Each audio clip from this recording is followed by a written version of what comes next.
Call AAA today and find out how much you can save. Adventure begins at your local Jeep SUV dealer with the most awarded SUV brand. During the Jeep Make This the Summer event, get $2,000 bonus cash allowance on most 2024 Jeep Wrangler models. Or, well-qualified lessees can lease the 2024 Wrangler Willys 4xe for $399 a month.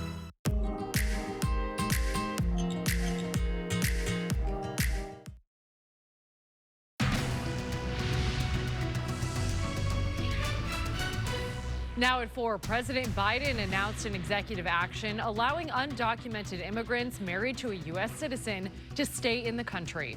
Good afternoon. This is the KTLA 5 News at 4. I'm Samantha Cortese. Hi, everyone. I'm Sandra Mitchell. The new policy could benefit up to 500,000 people now living in the U.S. And some members in Congress see this as a political play for votes, while there is still a crisis at the southern border.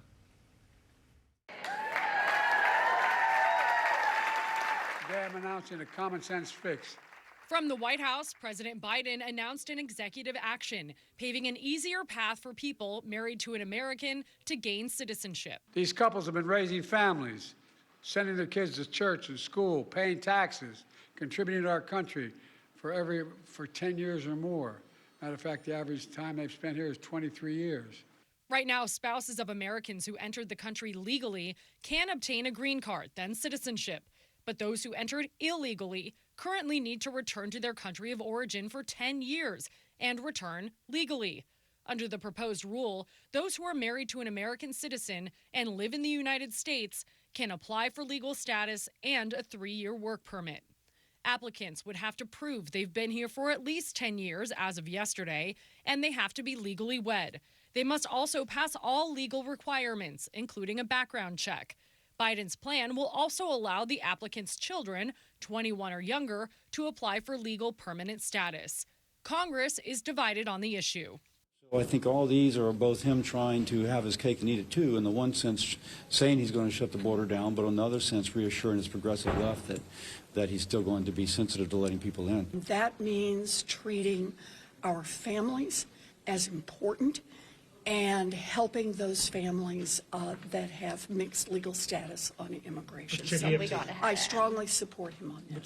The good idea is that Congress finally passed the bipartisan border bill to secure the border and to pass an immigration bill, and presidents of both parties have failed. Also announced today, the administration has said they will facilitate the employment visa process for dreamers who have graduated from college and have a high-skilled job offer. In the Westlake District, local families joining immigration activists to talk about President Biden's new protections for undocumented immigrants. The matriarch of the Valle family, Brenda, says she was brought from Mexico when she was just 3 years old. She later found out she did not have legal status to be here in the U.S. And she is now a DACA recipient with 2 young children and believes that she could benefit from the program. It's a mix of emotions. We're excited for the days and weeks to come and what that's going to look like. We're nervous. We're scared that, how it's going to play out. Brenda says she does have family members in similar situations that will not be helped by the new policy, including other DACA recipients. A USC student is in jail accused of stabbing a homeless man to death.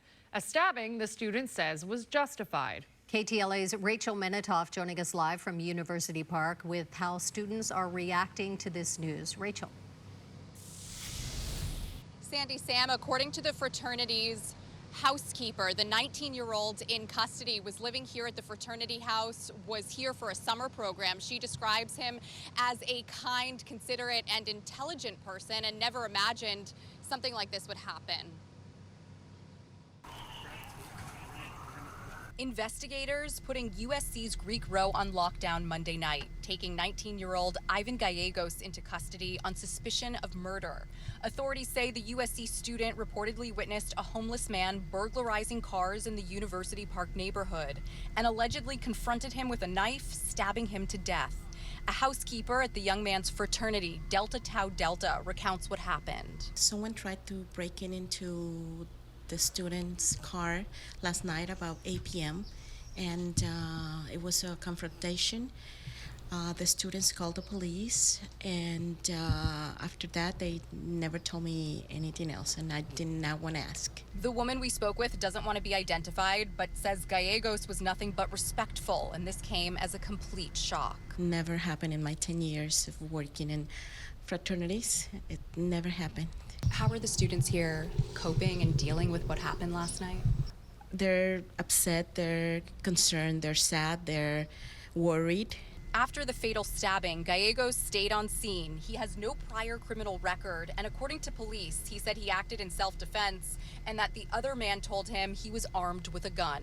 I've never heard of an incident like this. I mean, I live maybe a half mile away, and as far as I'm aware, we've never had any kind of killing. But many USC students say break-ins are constant in this area, and the fraternity houses are pretty close to a small homeless encampment. So I thought it was only a matter of time before it got violent, Scott Connor lives at the fraternity next door. He says one morning last spring, he woke up to a homeless couple who had actually broken into their house. That back alley is just, it's full of people who are just rifling through our dumpsters, looking through our cars, trying to go break into our house and stuff like that. Police say they have enough evidence to arrest Gallegos and apparently did not find a gun here at the scene. We're told there's a lot of surveillance video here on Greek Row, and investigators will be combing through the video to try to understand exactly what transpired. We're live in University Park. I'm Rachel Menitoff. I'll send it back to both of you in the studio. Rachel, thank you. Thieves targeting high-priced Lego sets hit another Southern California store. This latest burglary happened this morning at a small business in Lomita. KTLA's Aaron Myers is live in Lomita with reaction from the frustrated store owner. Hi, Aaron. Hi, you two. Several Bricks and Minifigs stores have been broken into over the last several months. As you said, the most recent happened here this morning, very early in Lomita, and it was all caught on camera. Surveillance video shows two people, faces covered, enter the Bricks and Minifigs in Lomita after shattering the glass of the front door. Once inside, they grabbed several Lego box sets, one of them coming back for more before leaving. We're estimating somewhere around $5,000 or more. The lowest sets they were taking were about $100, and there was about 14 sets that we counted so far. Miguel Zuniga opened the store less than a year ago, taking a risk for his family. I put every single dollar into here, I invested. This is for my kids' future. In recent months, several other stores have been targeted, like this one in Ontario, where the crooks made off with thousands of dollars in merchandise. And in Whittier, one thief with a trash bag and headlamp was caught on camera.